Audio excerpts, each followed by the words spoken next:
You walk into a crowded room, and almost immediately you realize something is wrong. There's a stain on your shirt, not enormous, but noticeable. At least, it feels noticeable. You look around. Someone glances in your direction. Did they see it? Two people across the room start laughing. Were they looking at you? You tug at your shirt, try to cover the stain, and suddenly, you're no longer thinking about the conversation you're having. You're thinking about yourself, how you're standing, where your hands are, whether anyone has noticed. And by the time you leave, you're convinced they did. But here's the strange part. Most of them probably never noticed at all. And even the ones who did probably stopped thinking about it seconds later. Because while you were imagining an entire room thinking about you, they were mostly thinking about themselves. And psychologists have a name for the illusion that made it feel otherwise: the spotlight effect. Human beings live at the center of their own experience. You hear every word you say, feel every mistake you make, notice every imperfection in the mirror, and remember embarrassing moments long after they happen, which creates a powerful illusion. Because you are so aware of yourself, it feels as though everyone else must be aware of you too. But they aren't. Other people see only fragments of your life. A few seconds, a passing expression, a sentence you wish you'd phrased differently. Something that can occupy your mind for hours may barely register in theirs. And understanding that difference can change far more than how we handle embarrassment. It can change how freely we live. In the late 1990s, psychologist Thomas Gilovich and his colleagues designed a wonderfully uncomfortable experiment. They brought college students into a laboratory, then gave one participant a t-shirt featuring a photograph of Barry Manilow. At the time, among these students, the shirt was considered embarrassing. The participant had to put it on and walk into a room filled with other students. Imagine that moment. You enter, people look up. You know exactly what you're wearing. And because you know, it feels impossible that everyone else doesn't know too. Afterward, the participant was asked to estimate how many people in the room had noticed the person on the shirt. Their estimates were dramatically higher than reality. They believed far more people had noticed than actually had. The researchers found similar patterns beyond embarrassing clothing. People overestimated how much others noticed changes in their appearance and how memorable their behavior was to those around them. Gilovich and his colleagues called this tendency the spotlight effect. We behave as though a spotlight follows us into the room, but much of the audience isn't watching. The spotlight effect begins with a simple problem. You cannot experience the world from anywhere except inside your own mind. Imagine giving a presentation at work. You stumble over a sentence, just once. The presentation continues. You recover. Nobody says anything. But afterward, that sentence follows you home. You replay it in the car. You hear exactly how your voice sounded. You remember the pause, the expression on someone's face. And because the moment remains vivid to you, you assume it remains vivid to them. But consider the people in the audience. One person was thinking about the question they wanted to ask. Another was worried about a deadline. Someone was hungry. Someone checked the time. Someone else was wondering whether they would have to present next. The mistake that became the center of your experience was only a few seconds of theirs. This is the asymmetry at the heart of the spotlight effect. We know the entire story behind our behavior.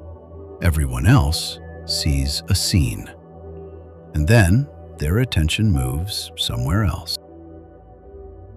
Think about an embarrassing moment from your past.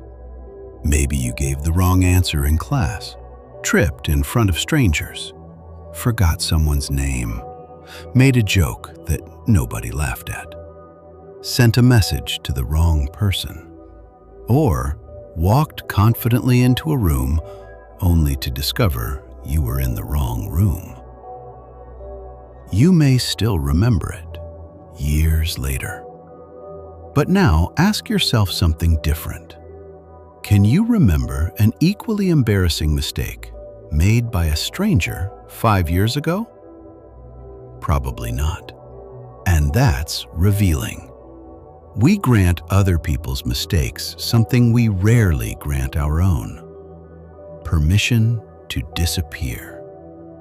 Someone stumbles, we notice, and then life continues. Someone mispronounces a word, we notice, and then life continues. Someone's clothes don't look quite right, we notice, and then life continues. But when we make the mistake, we carry it with us. Not because everyone else remembers, but because we do. The spotlight effect becomes more important when it stops being about embarrassment and starts influencing behavior. Imagine you're sitting in a meeting. You have an idea, but before you speak, another thought arrives. What if it's stupid? So you stay quiet. At a party, you want to introduce yourself to someone, but you imagine the awkward opening, so you don't. You want to dance, wear something different, ask a question, try something you've never done before. And suddenly, there they are. The audience, watching, evaluating, remembering. Except much of that audience exists inside your head. This doesn't mean people never judge us. They do. People notice things. They form opinions. Sometimes they criticize. The spotlight effect isn't the belief that nobody is watching. It's our tendency to exaggerate how much they're watching and how long they will care. And that difference matters, because an imagined audience can become a very real prison. We begin editing ourselves for people who may barely be paying attention. There's another way to understand all of this. Walk into a crowded restaurant. Look around. Someone is checking their hair. Someone is wondering whether they're talking too much. Someone dislikes what they're wearing. Someone is replaying something awkward they said 10 minutes ago. Someone is worried that everyone can tell they're nervous. Everywhere you look, people are standing beneath invisible spotlights, their own. And this may explain why yours feels so bright. You're surrounded by people who appear to be your audience, while privately experiencing themselves as the main character. The person you think is judging your clothes may be wondering what you think of theirs. The person you think noticed your nervousness may be trying desperately to hide their own. The stranger whose opinion you're afraid of may be afraid of yours. We're all moving through the same room, imagining slightly different audiences. There is something wonderfully freeing about understanding the spotlight effect. Not because it tells us that nobody cares, but because it reminds us that attention is fleeting.